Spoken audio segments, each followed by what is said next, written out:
নমস্কাৰ আমাৰ channel informative facts আইএফলৈ আপোনালোকক স্বাগতম জনাইছোঁ আজিৰ ভিডিঅ'টোত আমি ৰিজনিঙৰ লগত জড়িত কেইটামান প্ৰশ্ন লৈ আহিছোঁ ৰিজনিঙৰ এটা ভিডিঅ' ইতিমধ্যে আমাৰ ইউটিউব চেনেল আপলোড কৰা হৈছে গতিকে ভিডিঅ'টো চাব গতিকে আজিৰ ভিডিঅ'টোতো আমি চিলেবাছৰ অন্তৰ্ভুক্ত বাকি যিকেইটা টপিক আছে সেই টপিক কেইটা সামৰি আজি ভিডিঅ'টো প্ৰস্তুত কৰা হৈছে গতিকে আমাৰ চেনেলটো যদি আপোনালোকে ভাল পায় তেনেহ'লে লাইক কমেণ্ট শ্বেয়াৰ আৰু ছাবস্ক্ৰাইব কৰি ল'ব আমি আগন্তুক দিনবোৰত লক্ষ্য ৰাখি বিএড এণ্ট্ৰেন্স হওক বা ডিএলএড এণ্ট্ৰেন্স হওক লগতে আসাম পুলিচ বা এডিআৰিৰ কাৰণে আমি ভিডিঅ' প্ৰস্তুত কৰি যাম গতিকে আমাৰ চেনেলটো ভিজিট কৰিব আহকচোন চাওঁ আজিৰ ভিডিঅ'টো আজি প্ৰথমটো প্ৰশ্নত চিলেবাছত থকা চিলজিজমৰ প্ৰথমটো কুৱেশ্যন দিয়া হৈছে ইয়াত ষ্টেটমেণ্ট আৰু কনক্লুজন দিয়া হৈছে প্ৰথমটো দিছে যে অল টিচাৰ্ছ আৰ এডুকেটেড দ্বিতীয়টো দিছে সম এডুকেটেড পিপল আৰ ৰাইটাৰ্ছ কনক্লুজন দিছে সম teachers R writers all teachers R educated প্ৰথমটো ষ্টেটমেণ্টত দিছে যে অল টিচাৰ্ছ আৰ এডুকেটেড সকলো শিক্ষক শিক্ষিত ইয়াত সকলো শিক্ষক শিক্ষিত বুলি কৈছে নেক্সটটো দিছে যে সম এডুকেটেড পিপল আৰ ৰাইটাৰ্ছ সম এডুকেটেড পিপল তেওঁলোক কি হৈছে কিছুমান শিক্ষিত ব্যক্তি লেখক এতিয়া কনক্লুজনত কৈছে যে সম টিচাৰ্ছ আৰ ৰাইটাৰ্ছ কিছুমান শিক্ষক লেখক কিছুমান শিক্ষকে লেখক বুলি কৈছে আৰু নেক্সট দিছে যে অল টিচাৰ্ছ আৰ এডুকেটেড সকলো শিক্ষক শিক্ষিত এতিয়া প্ৰথম বক্তব্যত স্পষ্টকৈ কোৱা হৈছে যে সকলো টিচাৰ্ছ ইয়াত সকলো শিক্ষকে শিক্ষিত বুলি কৈছে সকলো শিক্ষকে শিক্ষিত আৰু যিটো ইয়াত উপসংহাৰ মানে কনক্লুজনৰ যিটো 2 নম্বৰ ষ্টেটমেণ্ট মানে কনক্লুজনৰ যিটো 2 নম্বৰত আছে যে অল টিচাৰ্ছ আৰ এডুকেটেড এইটো একেটাই ইয়াত কি হৈছে দিয়া হৈছে অল টিচাৰ্ছ আৰ এডুকেটেড ইয়াতো অল টিচাৰ্ছ আৰ এডুকেটেড এতিয়া ছেকেণ্ড ষ্টেটমেণ্টত কোৱা হৈছে সম এডুকেটেড পিপল আৰ ৰাইটাৰ্ছ কিছুমান শিক্ষিত ব্যক্তিহে লেখক এতিয়া এই কিছুমান শিক্ষিত ব্যক্তিৰ ভিতৰত এই শিক্ষকসকল আছেনে নাই সেইটো উল্লেখ কৰা হোৱা নাই মানে শিক্ষকসকল লেখক নহ'বও পাৰে সেয়েহে ইয়াত যিটো 1 নম্বৰ যিটো কনক্লুজন দিয়া হৈছে যে সেইটো আমাৰ অনুকৰণ নকৰে সেয়েহে ইয়াৰ শুদ্ধ উত্তৰটো আমি যিটো কেৱল 2 এইটোহে আমি শুদ্ধ বুলি ক'ব পাৰোঁ ইয়াৰ পিছৰ প্ৰশ্নটো ব্লাড ৰিলেশ্যনৰ হয় এনেকুৱা ধৰণৰ প্ৰশ্ন তোমালোকৰ পৰীক্ষাত আহিব কুৱেশ্যনটো দিছে যে A is the brother of B B is the mother of C. C is the sister of D. How is A related to D? এতিয়া A আৰু D ৰ লগত কি ৰিলেশ্যন আছে সেইটো উলিয়াব দিছে এতিয়া প্ৰথমতে কৈছে যে A is the brother of B. এতিয়া আমি লিখি লওঁ A B. এটা কি কৈছে যে A is the brother.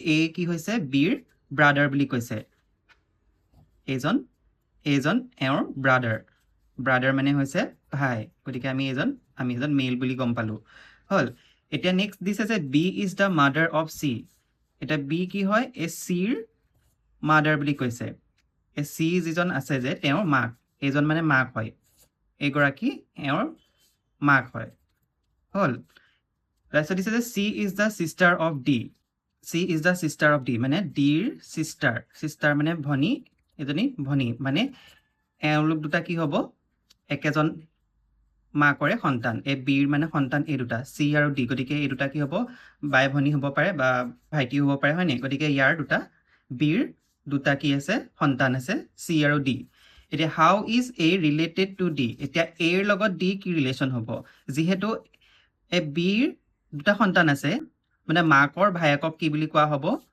মামা বুলি জানো হয়নে গতিকে মামাক আমি কি বুলি কওঁ আংকল গতিকে ইয়াত কোনটো শুদ্ধ হ'ব option B next question statement এটা দিছে all birds have wings conclusion দিছে 1 স্পেৰো হেজ উইংছ 2 নম্বৰটো দিছে every winged animal is a bird এতিয়া ষ্টেটমেণ্টটোত কোৱা হৈছে যে অল বাৰ্ড হেভ উইংছ সকলো চৰাইৰে পাখি বা ডেউকা থাকে প্ৰথমটো কনক্লুজনত দিছে স্পেৰো হেজ উইংছ ঘৰচিৰিকাৰ পাখি থাকে কাৰণ ঘৰচিৰিকা এটা চৰাই নেক্সটটো দিছে every winged animal is a bird সকলো পাখি থকা জন্তুৱে চৰাই বুলি কৈছে কিন্তু এই ক্ষেত্ৰত 2 নম্বৰ যিটো কনক্লুজন সেইটো শুদ্ধ নহয় কাৰণ সকলো পাখি বা ডেউকা থকা প্ৰাণী চৰাই নহ'বও পাৰে উদাহৰণস্বৰূপে বাদুলিটো এটা চৰাই নহয় ই এটা স্তন্যপায়ী জীৱ গতিকে ইয়াৰ শুদ্ধ উত্তৰটো হ'ব option A only 1 follows next question statement দিছে some cats are black all black things are beautiful conclusion দিছে চাম কেটছ আৰ বিউটিফুল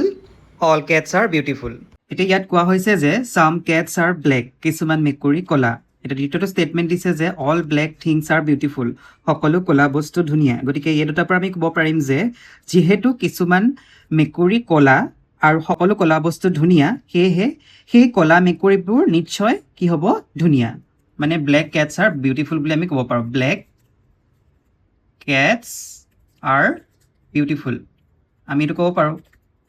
এতিয়া কনক্লুজনটো দিয়া হৈছে চাম কেটছ আৰ বিউটিফুল, কিছুমান মেকুৰী ধুনীয়া। দ্বিতীয়টোত দিছে অল কেটছ আৰ বিউটিফুল, সকলো মেকুৰী ধুনীয়া। এই কনক্লুজনটো সঠিক নহয়, কাৰণ আমাক কোৱা হোৱা নাই যে সকলো মেকুৰী ক'লা, এই বুলি কোৱা হোৱা নাই, কেৱল কিছুমান মেকুৰীহে ক'লা বুলি কৈছে। গতিকে ইয়াৰ সঠিক উত্তৰটো হ'ব অনলি 1। নেক্সট কুৱেশ্যনটো দিছে which number will replace the question mark in the following series. তলত এটা ছিৰিজ দিয়া হৈছে, সেই ছিৰিজটোৰ শেষৰটো কি হ'ব সুধিছে। এতিয়া ইয়াত এটা পেটাৰ্ণ ফ'ল' কৰিছে, সেইটো হৈছে পিছৰটোৰ পৰা আগৰটো মাইনাছ কৰিছে। পিছত আছে 1 - 0, গতিকে কি হ'ব 1। তাৰপিছত 5ৰ পৰা 1 মাইনাছ কৰোঁ, 5 - 1 = 4। 14 - 5 = 9। নেক্সট 30 - 14 কিমান হ'ব, এইটো 16 হ'লনে? এতিয়া আমি কিবা মিলি আছে নেকি সেইটো চাব লাগিব।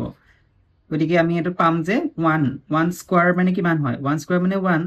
তাৰপিছত 2 স্কোৱাৰ মানে কিমান হয়, 2 স্কোৱাৰ মানে 4। 3 স্কোৱাৰ মানে কিমান, 3 3 গুণ 9। 4 স্কোৱাৰ মানে কিমান, 4 4 গুণ 16। ঠিক ইয়াৰ পিছৰটো কি হ'ব পাৰে, 5 স্কোৱাৰ। গতিকে 5 স্কোৱাৰ মানে হৈছে কিমান, 25। গতিকে 30ৰ পিছৰ সংখ্যাটো পাবলৈ আমি 30ৰ লগত এই 25টো প্লাছ কৰিব লাগিব। 30 লগত 25 আমি কি কৰিম, প্লাছ কৰিম। 5 3 4 5 কিমান হ'লে 55। গতিকে ইয়াৰ কাৰেক্ট আনচাৰ কিমান হ'ব, অপশ্যন চি। এইটো এটা ব্লাড ৰিলেশ্যনৰ কুৱেশ্যন হয়। Pointing to a woman, Raj said, "She is the daughter of my grandfather's only son. Who is the woman? Sister, mother, daughter নে aunt?" কৈছে যে পইণ্টিং টু এ ওমেন, এগৰাকী মহিলালৈ পইণ্ট আউট কৰি কোনে ক'লে, ৰাজে ক'লে যে "She is the daughter of my grandfather's only son." এতিয়া মাই গ্ৰেণ্ডফাদাৰ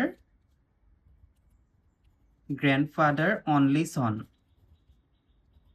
কি হ'ব পাৰে, গ্ৰেণ্ডফাদাৰ অনলি চন ৰাজৰ দেউতাক হ'ব পাৰে, ৰাজ ফাদাৰ হ'ব পাৰে। অনলি চন যিহেতু কৈছে, মোৰ ককাৰ মানে একমাত্ৰ সন্তান মোৰ দেউতা, মানে ৰাজৰ দেউতাক। তাৰপিছত কি দিছে যে চি ইজ দ্য ডাটাৰ। এতিয়া তেওঁ কি হৈছে, এওঁ মানে মোৰ ককাৰ একমাত্ৰ সন্তানৰ জীয়াৰী। গতিকে কি হ'ব পাৰে, ৰাজৰ ফাদাৰ্ছৰ ডাটাৰ।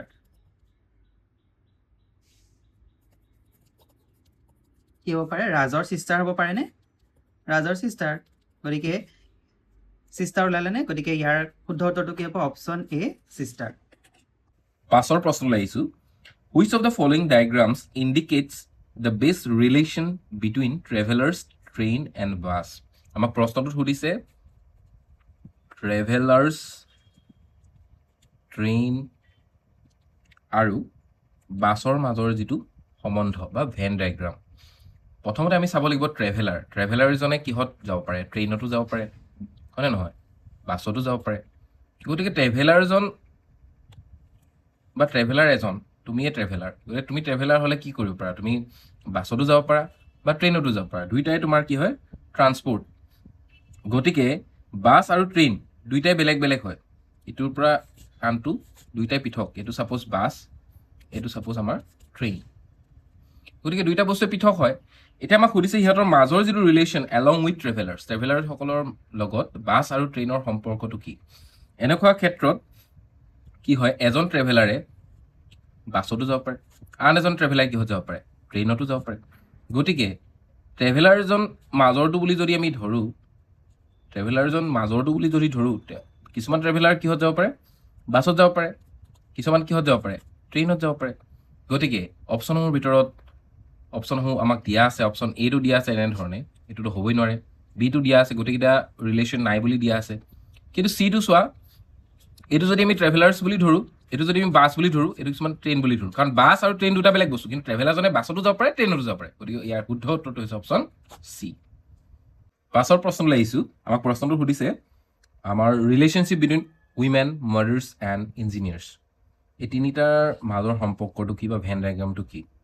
গতিকে আমি জানো সকলোবিলাক উইমেন, আমাৰ যি উইমেনৰ ভিতৰত কি পৰে? মাদাৰ্ছ পৰিব। যিহেতু অল মাদাৰ্ছ, সকলোবিলাক মাক কি হয়? উইমেনত পৰে। গতিকে এইটো আমাৰ হৈ গ'ল প্ৰথমটো চৰ্ত। এইটো যদি আমি মাদাৰ হিচাপে লওঁ, এইটো যদি আমি উইমেন হিচাপে লওঁ, সকলোবিলাক মাদাৰ্ছে কি হয়? উইমেন হয়, আমি সেইটো জানো। গতিকে কি হয়? ইঞ্জিনিয়াৰটো এটা বেলেগ বস্তু, কিন্তু এনেকুৱা কিছুমান মাক আছে, কিছুমান মাদাৰ আছে যি ইঞ্জিনিয়াৰ হ'ব পাৰে। এনেকুৱা কিছুমান উইমেন আছে, মেৰিড হওক আনমেৰিড হওক, সেইবিলাকো কি হ'ব পাৰে? ইঞ্জিনিয়াৰ হ'ব পাৰে। গতিকে তেনে ক্ষেত্ৰত আমি ইয়াৰ পৰা গম পাব যে উইমেনে হওক বা মাদাৰ্ছ হওক, দুইটা বস্তুৱেই ইঞ্জিনিয়াৰ হ'ব পাৰে। গতিকে আমাৰ কি হ'ব? কিছুমান মহিলা ইঞ্জিনিয়াৰ হ'ব পাৰে, কিছুমান মাক ইঞ্জিনিয়াৰ হ'ব পাৰে। গতিকে আমি ভেন ডায়েগ্ৰামটো কেনেকুৱা ধৰণৰ হ'ব পাৰে? some women's may be engineers or some mothers may be engineer. গতিকে বাকীখিনি পাৰ্ট বেলেগ হ'ব পাৰে, সকলোবিলাকতো মহিলা ইঞ্জিনিয়াৰটো নহয় বা সকলোবিলাক মাকেতো ইঞ্জিনিয়াৰ নহয়। গতিকে অপশ্যন চালোঁ, প্ৰথমটো অপশ্যনটো আমাৰ ইয়াৰ লগত একেই, ৰিজনেবল আছে। গতিকে ইয়াৰ শুদ্ধ উত্তৰটো হৈছে অপশ্যন এ। পাছৰ প্ৰশ্নটোলৈ আহিছোঁ।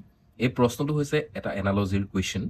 প্ৰশ্নটোত তোমালোকক প্ৰথমতে এটা ৰিলেশ্যন দিছে, তাৰ পিছৰটো আমাক উলিয়াব লাগিব কি হ'ব লজিক ইউজ কৰি পিনে। প্ৰথম চোৱা, FHEG ইকুৱেল টু JLIK, আৰু আমাক উলিয়াব লাগে কি PROQ মানে কিমান হ'ব। এতিয়া চোৱা, এই প্ৰশ্নটো কৰিবলৈ হ'লে আমি কিছুমান বস্তু আমি জানিব লাগিব। প্ৰথম কথা, এই লিষ্টখন যে ABCD গোটেই যিখন আমাৰ আপ টু জেড, তাৰ অপজিটত কি কি থাকে এইবিলাক জানিব লাগিব যেতিয়া আমি এনালজিৰ কুৱেশ্যন কৰিম। তোমালোকে এইখন প্ৰথমতে গৈ লিখি ল'বা যেতিয়া তুমি ৰিজনিঙৰ কুৱেশ্যনবিলাক যদি এনালজি বা কোডিং ডিকোডিঙত আহে, এইখিনি জানিব লাগিব আৰু নাম্বাৰকেইটা আমি প্ৰায় মনত ৰাখিব লাগিব। ঠিক আছে, এতিয়া চাওঁ আমাৰ কুৱেশ্যনটো। আমাক কৈছে FHEG ইকুৱেল টু কিমান? JLIK। আমি যদি ভালদৰে লক্ষ্য কৰোঁ তেতিয়া আমি দেখিম যে ইয়াতে চোৱা 4কে বাঢ়িছে বা 4কে ইয়াত বাঢ়া দেখা পোৱা গৈছে। অৰ্থাৎ আমি যদি চাওঁ F 1 2 3 4, অৰ্থাৎ F হ'লে যি H আই জে হৈছে, H হ'লে L হয়, H 1 2 3 4 L হৈছে। ঠিক একেদৰে E হ'লে I হ'ব, G হ'লে K হ'ব। তেনেহ'লে আমাৰ উত্তৰটো কিমান হ'ব? PROQৰ ক্ষেত্ৰত কিমান হ'ব?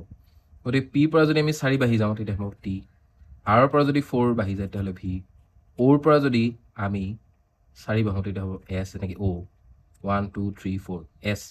কিউৰ পৰা যদি আমি 4 বাঢ়োঁ কিমান হ'ব? Q। গতিকে অপশ্যনসমূহৰ ভিতৰত শুদ্ধ উত্তৰটো হৈছে অপশ্যন এ। পাছৰ প্ৰশ্নলৈ আহিছোঁ। এই কুৱেশ্যনটো আমাক দিয়া আছে যে 18:52 হ'লে 12 কিমান হ'ব? আমি যদি প্ৰশ্নটো ভালদৰে চাওঁ তেতিয়া আমি যাম 18ক যেতিয়া 52ৰ সৈতে ৰিলেশ্যন স্থাপন কৰিবলৈ হ'লে আমি এটা বস্তু আমি গম পাম, 18ৰ 52ৰ আশে পাশে কিমান কি কৰিলে আমি পাম। যদি 18ৰ লগত 3 পূৰণ কৰোঁ আমি কিমান পাম? 54 পাম, হয় নাই? 54ৰ পৰা যদি -2 কৰোঁ তেতিয়াহ'লে 52 পাম। গতিকে তেনে ক্ষেত্ৰত চিমিলাৰ ট্ৰিক যদি আমি ইউজ কৰোঁ, ইয়াক যদি আমি 3ৰে পূৰণ কৰোঁ নিবাম কিমান হ'ব? 36, 36 -2 কৰিলে আমি কিমান পাম? 34 পাম। গতিকে অপশ্যনসমূহৰ ভিতৰত শুদ্ধ উত্তৰটো হ'ব অপশ্যন এ, 34। পাছৰ কুৱেশ্যনটো আহিছোঁ। পাছৰ কুৱেশ্যনটো দিয়া আছে 2:2 = 0, তেতিয়াহ'লে 3:2 কিমান হ'ব? বা 3 লজিকেলি 3 সমান কিমান হ'ব? গতিকে আমি যাওঁ এই কুৱেশ্যনটো যদি আমি চাওঁ তেতিয়া আমি কি লজিক পৰিছে আমি বহুত ভাবিব লাগিব। 2 সমান যদি 0 হয় বা 2:2 যদি কেনেবাকৈ 0 হয় তেতিয়াহ'লে আমি কেনেকুৱা ধৰণৰ ইয়াত লজিক হৈছে আৰু 3 হ'লে কিমান হ'ব? তেনে ক্ষেত্ৰত আমি চাব লাগিব 2:2 = 0, অৰ্থাৎ 2 সমান বা সমসাময়িক হ'ব 0। আমি ইয়াৰ পৰা এটা লজিক পাম, যেতিয়া 2ক যদি আমি কিউব কৰোঁ তাৰ পৰা যদি 8 মাইনাছ কৰি দিওঁ কিমান হ'ব? 8 - 8 = 0। ঠিক আছে, তেনে ক্ষেত্ৰত 3 ক্ষেত্ৰত আমি যদি কৰোঁ, 3ক যদি কিউব কৰোঁ -8 কৰোঁ, 3 কিউব মানে 27, 27, তাৰ পৰা যদি আমি 8 মাইনাছ কৰি দিওঁ কিমান হ'ব? 19 হ'ব। কেতিয়াবা এনেকুৱা ধৰণৰ প্ৰশ্ন আমাৰ অহা দেখা যায়। গতিকে আমি ইয়াত এনালজি বা কোডিং ডিকোডিঙত আমি বিভিন্ন ধৰণৰ ট্ৰিক্স ইউজ কৰিব লাগিব, বিভিন্ন ধৰণে আমি ভাবিব লাগিব। গতিকে এই অপশ্যনসমূহৰ ভিতৰত শুদ্ধ উত্তৰটো হৈছে অপশ্যন বি। পাছৰ যি এনালজি কুৱেশ্যন আছে সেইটোলৈ আহিছোঁ। 83:25 হ'লে 29 কিমান হ'ব? গতিকে আমি এটা লজিক ইউজ কৰিছে ইয়াতে 83:25 কৈছে। আমি ইয়াৰ পৰা এটা কথা গম পাম, যেতিয়া 8ৰ পৰা 3 বিয়োগ কৰা হয় তেতিয়া আমি কিমান পাম? 5 পাম বা 5 পাম। ইয়াক যদি আমি স্কুৱেৰ কৰোঁ কিমান হ'ব? 25 হ'ব। ঠিক ছেম ইয়াতে ট্ৰিক ইউজ কৰিছে। 2 minus 9 equal to minus 7. Minus 7 হক যদি আমি স্কোয়াৰ কৰিম কিমান হ'ব 49 হ'ব অপশ্যনসমূহৰ ভিতৰত শুদ্ধ উত্তৰটো হৈছে গতিকে অপশ্যন চি 49 পাছৰ প্ৰশ্নলৈ আহিছোঁ এই প্ৰশ্নটোত আমি দেখিবলৈ পাইছোঁ যে AEHN to BGKR মানে ইয়াৰ সমসাময়িক এইটো বা সমান এইটো নেক্সট যদি আমাক সোধে দেন সেই একে লজিক ইউজ কৰি পিনে DFGN ৰ টো কিমান হ'ব তাৰ সমান কিমান হ'ব গতিকে আমি চাওঁ AEHN to BGKR আমি যদি ভালদৰে লক্ষ্য কৰোঁ প্ৰথমটো দেখিছা A পৰা B হৈছে +1 E পৰা H হলে কিমান বাঢ়িছে তোমাৰ 2 কে বাঢ়িছে H ৰ পৰা K লে কিমানকে বাঢ়িছে 3 কে বাঢ়িছে N নৰ পৰা R লে কিমান বাঢ়িছে 4 কে বাঢ়িছে অৰ্থাৎ আমি ক্ৰমান্বয়ে 1 2 3 4 এনেদৰে বৃদ্ধি হোৱা দেখা পাইছে বা ইনক্ৰিজিং হৈ গৈ আছে সেম লজিক ইউজ কৰি পিনে যদি আমি চাওঁ D ৰ পৰা যদি আমি 1 বহাও কিমান D E হ'ব F ৰ পৰা যদি আমি 2 বহাও জি H হ'ব তাৰপিছত G যদি আমি 3 বহাই দিওঁ H I J K ইয়াত হ'ব J হ'ব K নহয় গতিকে N ৰ পৰা যদি আমি 4 বহাও কিমান হ'ব O P Q R গতিকে এই অপশ্যনটো ক'ত আছে বাৰু option A Moving towards the next question a man walks 10 meter towards north then turns right and walks 15 meter finally he turns right and walks 10 meter in which direction is he from the starting point প্ৰথম কথা ডাইৰেকশ্যনৰ যিখিনি problem আহে তাতে আমি এই বস্তুটো জানিব লাগিব নৰ্থ সাউথ ইষ্ট ওয়েষ্ট এই বস্তুটোৰ পৰা আমি গোটেই কুৱেশ্যনটো উলিয়াব লাগিব এতিয়া চোৱা প্ৰথমতে তেওঁ ক'লে মানুহজনে কোনফালে খোজ কাঢ়িলে বা ৱাক কৰিলে প্ৰথমতে নৰ্থৰ ফালে গ'ল তেওঁ নৰ্থৰ ফালে কিমান গ'ল 10 মিটাৰ গ'ল নৰ্থৰ ফালে তাৰপিছত তেওঁ কি কৰিলে ৰাইট টাৰ্ণ ল'লে আৰু কিমান গ'ল 15 মিটাৰ ৱাক কৰিলে তাৰপিছত কি কৰিলে পুনৰ তেওঁ ৰাইট টাৰ্ণ ল'লে ৰাইট টাৰ্ণ লৈ পিনে ৱাক কৰিলে 10 মিটাৰ ষ্টাৰ্টিং পইণ্ট আছিলে এইটো গতিকে এতিয়া প্ৰশ্নটো সুধিছে in which direction is he from the starting এইটো আছিলে ষ্টাৰ্টিং পইণ্টৰ পৰা কোনটো ডিৰেকশ্যনত আছে আমি জানো এইটো ছাইড নৰ্থ এইটো ছাইড ৱেষ্ট বুলি কয় এইটো ছাইড ইষ্ট বুলি কয় কাৰণ মানুহজন আহি ইয়াৰ পালেহি লাষ্টত এইফালে কয় চাউথ গতিকে তেওঁ কোনটো ছাইডে মুখ কৰি আছে বা কোনটো ছাইডে তেওঁ গৈ পালেগৈ গতিকে এইটো ইষ্ট ডিৰেকশ্যন হয় বা পূব দিশত আছে হয়নে নহয় গতিকে ইয়াৰ অপশ্যনটো হ'ব অপশ্যন চি ইষ্ট ডিৰেকশ্যন আজিৰ শেষৰটো প্ৰশ্ন A boy walks 5 kilometer east, then 5 kilometer north, then 5 kilometer west. Where is he from the starting point? এতিয়া প্ৰথমতে এজন ল'ৰাৰ কথা কৈছে প্ৰথমতে মই কৈছোৱে ডাইৰেকশ্যনৰ কুৱেশ্যনখিনি কৰোঁতে এই বস্তুটো চাব লাগিব নৰ্থ সাউথ ইষ্ট ৱেষ্ট প্ৰথমে তেওঁ 5 কিলোমিটাৰ ইষ্টৰ ফালে গ'ল ফালে কিমান গ'ল 5 কিলোমিটাৰ গ'ল ঠিক আছে তাৰপিছত তেওঁ কি হ'ল 5 কিলোমিটাৰ কোনফালে গ'ল নৰ্থৰ ফালে গ'ল দেন 5 কিলোমিটাৰ ৱেষ্ট তাৰপিছত কোনফালে গ'ল 5 কিলোমিটাৰ কোনফালে গ'ল ৱেষ্টৰ ফালে গ'ল ৱেষ্টৰ ফালে 5 কিলোমিটাৰ গ'ল এতিয়া সুধিছে ৱেৰ is he from the starting point starting point কোনটো আছিলে এইটো আছিলে ষ্টাৰ্টিং পইণ্ট এই ষ্টাৰ্টিং পইণ্টৰ পৰা কোন দিশে আছে বা কোন ফালৰ পৰা আছে তেওঁ ষ্টাৰ্টিং পইণ্ট ক'বলৈ গ'লে তেওঁ এতিয়া ক'ত আছে নৰ্থত আছে আৰু কিমান কিলোমিটাৰ আছে বাৰু যিহেতু ইয়াৰ পৰা কিমান আছে 5 কিলোমিটাৰ গতিকে 5 কিলোমিটাৰ নৰ্থ অপশ্যনসমূহৰ ভিতৰত শুদ্ধ উত্তৰটো হৈছে অপশ্যন এ 5 কিলোমিটাৰ নৰ্থ এই প্ৰশ্নটো কোডিং ডিকোডিঙৰ হয় উত্তৰটো তোমালোকে কমেণ্টৰ জৰিয়তে জনাবা প্ৰশ্নটো দিছে যে if apple is coded as CRRNG then mango is coded as what আজিলৈ ভিডিঅ'টো ইমানেই যদি ভিডিঅ'টো চাই ভাল পালা তেন্তে লাইক কমেণ্ট শ্বেয়াৰ কৰিবা আৰু এনেধৰণৰ ভিডিঅ'বোৰ পাই থাকিবলৈ আমাৰ চেনেলটো ছাবস্ক্ৰাইব কৰি ল'বা ধন্যবাদ